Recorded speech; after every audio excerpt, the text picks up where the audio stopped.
Bienvenue dans ce podcast, un espace où je partage des histoires inspirées des problématiques que je rencontre en kinésiologie. Des récits transformés, anonymes, mais porteurs de vérités humaines que nous traversons tous. Émotions, blocages, prise de conscience, élan nouveau.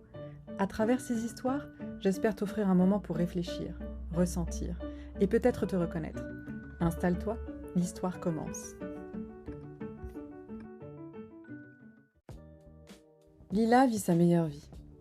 Elle aime son travail, profite de moments avec ses amis et sa famille. Mais voilà, elle aimerait à nouveau partager sa vie avec quelqu'un et reprendre une vie amoureuse. L'envie d'avancer résonne de plus en plus fort et elle ressent que c'est le moment.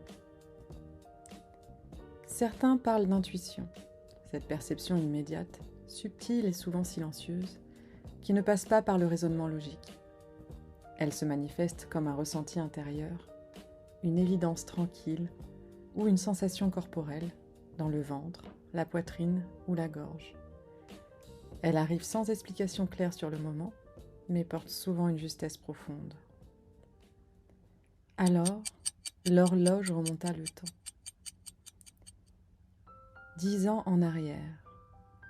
Lila était en plein essor de son activité, mais sa dernière histoire d'amour s'est mal terminée.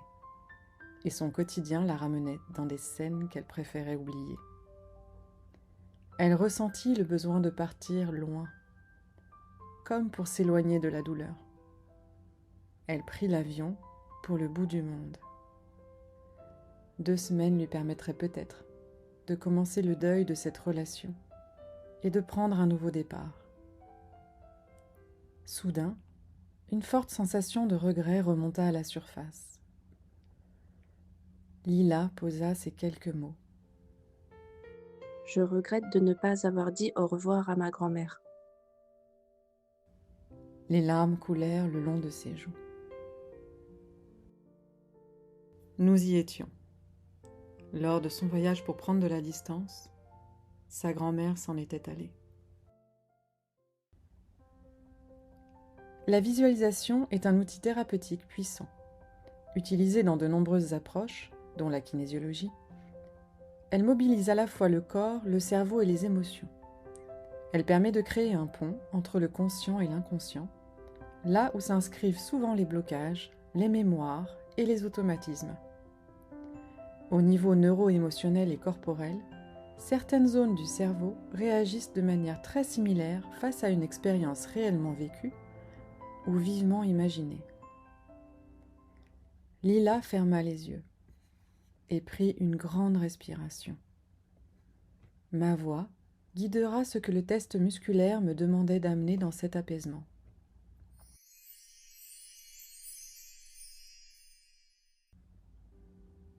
Votre regard parcourt le paysage. Au loin, vous apercevez une silhouette familière qui s'approche lentement de vous. Les traits sont de plus en plus nets, jusqu'à ce que vous la reconnaissiez, votre grand-mère.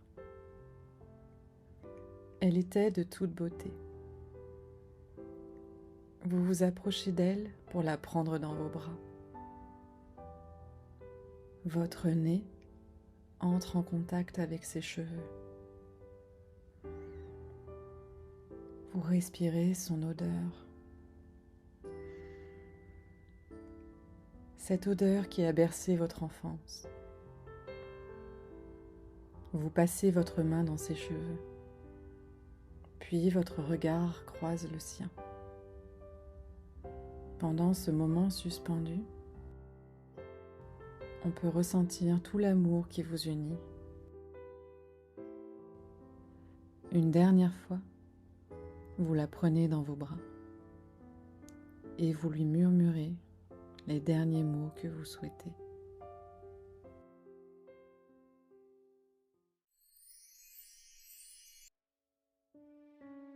Lila laissa sa tristesse et sa culpabilité sortir, jusqu'à ce que cela s'arrête de couler.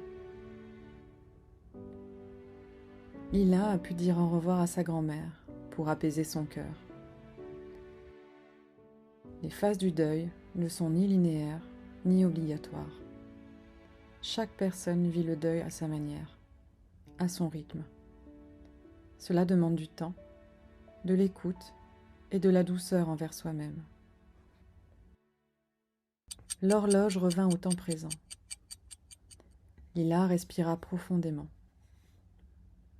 Un pas venait d'être franchi. C'est l'histoire d'une jeune femme qui un jour a pu déposer une émotion, des ressentis, écouter ce que son corps voulait dire et retrouver un équilibre. Une émotion peut se répéter à différents moments de notre vie, jusqu'à sa libération.